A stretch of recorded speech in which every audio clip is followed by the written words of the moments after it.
Round of 32-তে নিজেদের match শুরু হওয়ার 1 ঘন্টা 10 মিনিট আগেই আর্জেন্টিনা জেনে গেল রাউন্ড অফ 16-এ তাদের প্রতিপক্ষ কোন দল। মিশর। অবশ্যই রাউন্ড অফ 32-র এই ম্যাচটাতে কাবো ভের্দের বিপক্ষে আর্জেন্টিনাকে জিততে হবে এবং অবশ্যই তারা জিতবে। কিন্তু তার আগে অস্ট্রেলিয়া মিশর যে ম্যাচটা হয়েছে 90 মিনিটে যেটা নিষ্পত্তি হয়নি, অতিরিক্ত আধ ঘন্টাতেও নিষ্পত্তি হয়নি, ফাইনালে গিয়ে টাই ব্রেকারে নিষ্পত্তি হয়েছে। এই ম্যাচের বিজয়ী দলের সঙ্গেই তো রাউন্ড অফ 16-এ আর্জেন্টিনা খেলবে এবং টাই ব্রেকারে গিয়ে মিশর অস্ট্রেলিয়াকে হারিয়ে দিয়েছে। ফারাওরা হারিয়ে দিয়েছে সকারুদের। ফলে রাউন্ড অফ 16-এ আর্জেন্টিনা ভার্সেস মিশর ম্যাচ আমরা দেখতে পাচ্ছি। রাউন্ড অফ 32-তে একটা আফ্রিকান টিম কাবো ভের্দেকে হারিয়ে রাউন্ড অফ 16-এ আরও একটা আফ্রিকান টিম মিশরের মুখোমুখি আর্জেন্টিনা হচ্ছে। মানে কাবো ভের্দেকে হারাবে সেইটা তো আসলে অবভিয়াস, ওইটা ধরে নিয়েই আমি বলছি। এই যে ম্যাচটা হলো, সেই ম্যাচটার অনেকগুলো ইন্টারেস্টিং জায়গা ছিল। সেই ইন্টারেস্টিং জায়গার মধ্যে সবচেয়ে ইন্টারেস্টিং হচ্ছে গিয়ে অস্ট্রেলিয়ার কোচের লুই ফন হাল বনে যাওয়ার চেষ্টা।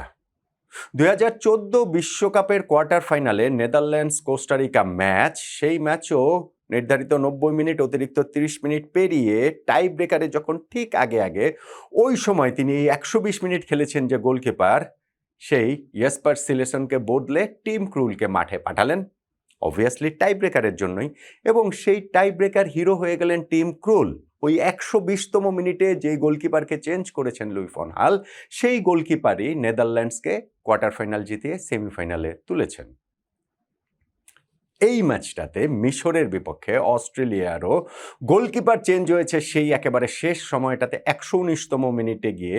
এবং এইখানটাতে প্যাট্রিক বিচ, যিনি এই ম্যাচটাতে দুর্দান্ত পারফর্ম করেছেন, স্পেশালি 90 মিনিট পেরিয়ে যে ইনজুরি সময় তার যে সেভটা, ওই রাবিয়ার হেডের বলটা নিশ্চিত গন্তব্য ছিল জালে, এবং সবাই মনে করেন যে টিভির সামনে আমরাও মনে করেছি যে বলটা গোল হয়ে যাচ্ছে।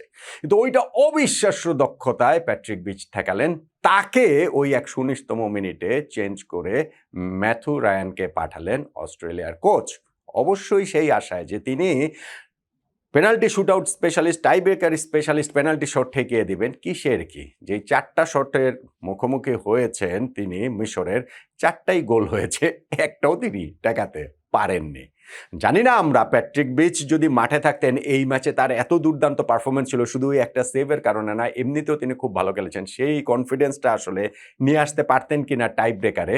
এবং এই জায়গাগুলো তো ওই রিস্ক তো থাকেই, কোচের তো সেই সমালোচনার জায়গাটা তো থাকবেই। আবার যদি তিনি এই জায়গাটাতে সত্যি মানে রায়ান যদি এখানে ম্যাথু রায়ান জিতিয়ে আনতে পারতেন, তাহলে তার ওই প্রশংসা হতো, যেমনটা হচ্ছে গিয়ে লুই ফন হালের ক্ষেত্রে হয়।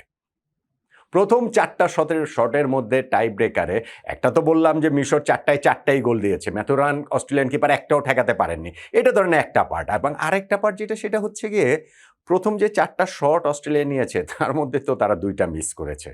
এবং সেই যখন 2টা মিস করে তাহলে, এবং সেই 2টারও কোনোটা কিন্তু গোলকিপার ঠেকায়নি, একটা হচ্ছে গিয়ে প্রথম শটটাই বার উঁচিয়ে গেছে এবং আরেকটা বারে প্রতিহত হয়েছে। ফলে ওই 2টা শট যে তারা মিস করেছে, সেইখানটাতেই তো ম্যাচ হেরে যাওয়ার বড় দায়। কোচ যে গোলকিপার চেঞ্জ করেছেন সেটা দায় না, আমি বলছি যে এই চেঞ্জটা যে করেছেন সেটা আসলে কাজে লাগলো না।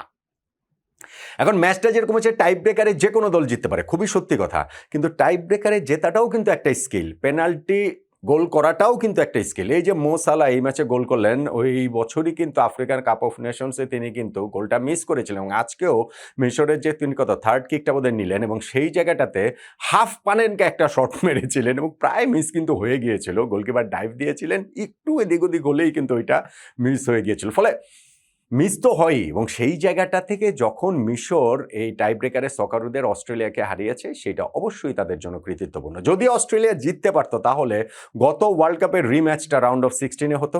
অবভিয়াসলি গত ওয়ার্ল্ড কাপে তো রাউন্ড অফ 32 ছিল না, রাউন্ড অফ 16 থেকেই নকআউট পর্ব শুরু হয়েছিল, এবং রাউন্ড অফ 16-এ কিন্তু আর্জেন্টিনা ভার্সেস অস্ট্রেলিয়া ম্যাচ হয়েছিল, যেই ম্যাচটা আর্জেন্টিনা 2-1 গোলে জিতেছিল। এখন আর সেটা হচ্ছে না, এখন আর্জেন্টিনা ভার্সেস মিশর ম্যাচ হচ্ছে, লিওনেল মেসি ভার্সেস মো সালার ম্যাচটা হচ্ছে রাউন্ড অফ 16-এ। এখন যেই ম্যাচটা হয়েছে 90 মিনিট প্লাস হচ্ছে গিয়ে আরও 30 মিনিটের হিসাবটাও যদি আমি করি, টাই ব্রেকারের ক্রেডিট তো আছেই, সেটার কথা আমি বললাম, এমনি ওভারঅল পুরো ম্যাচের হিসাব করলেও আসলে মিশর যোগ্য দল হিসেবেই জয়ী হয়েছে। তারা যদি জিততে না পারতো শেষ পর্যন্ত, নিজেদেরকে আসলে একটুখানি ভাবতেই পারতো যে ম্যাচটার বেশিরভাগ অংশ তারা ডমিনেট করেই জিততে পারেনি। গোলটা পেয়ে গেছে শুরুতেই ১৩তম মিনিটে এবং তারপরে গিয়ে ফার্স্ট হাফটাও মোটামুটি তাদের কন্ট্রোলেই ছিল।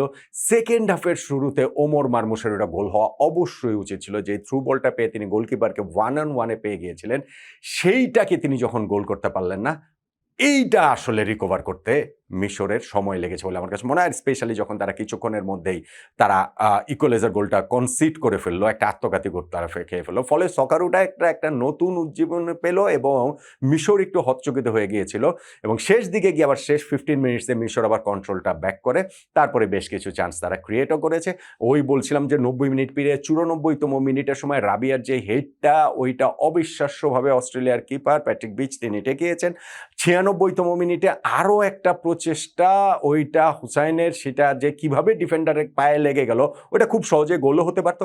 ইনফ্যাক্ট অতিরিক্ত সময়ের শুরুতেও মোসালা একটা চান্স পেয়েছিলেন, তার ডান পায়ে পড়েছিল, কিন্তু ডান পায়ে তো মোসালা গোল দেন নাই, কত গোলই তো দিয়েছেন, ওইটা গোল হওয়া উচিত ছিল। ফলে অস্ট্রেলিয়ারা কিছু চান্স ক্রিয়েট করছিল বটে, তবে ম্যাচের ব্যালেন্সটা অনেক বেশি মিশরের দিকেই ছিল। সেইটা ফাইনালি গিয়ে আমরা দেখতে পেলাম যে টাই ব্রেকারেও মিশরই আসলে জিতে গেল। ইনফ্যাক্ট প্রথম শটটা যখন তারা মিস করেছে, কমেন্টেটর বলছিলেন যে এইবারের সব মিলে এই ওয়ার্ল্ড কাপের লাস্ট 13টা পেনাল্টি শুট আউটের মধ্যে 11 বারই যেই দল প্রথমে শট মিস করেছে, ফার্স্ট শটটা হচ্ছে গিয়ে তারাই, প্রথমে শট করেছে তারাই আসলে ওইখানটাতে হেরে গিয়েছে। ফলে ওই জায়গাটা তো রয়েছে। আর এই ওয়ার্ল্ড কাপের নকআউট পর্বে কিন্তু 3টা ম্যাচ টাই ব্রেকারে গড়ালো।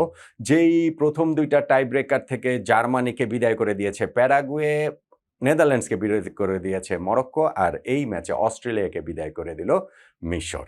তাহলে আর্জেন্টিনা তাদের ম্যাচটা, এই যে আপনারা যতক্ষণ এই ভিডিওটা দেখবেন ততক্ষণে তো ম্যাচটা শুরু হতে আর কাছাকাছি সময়, বা তারপরেও যদি দেখেন শুরু তো হয়ে যাবে।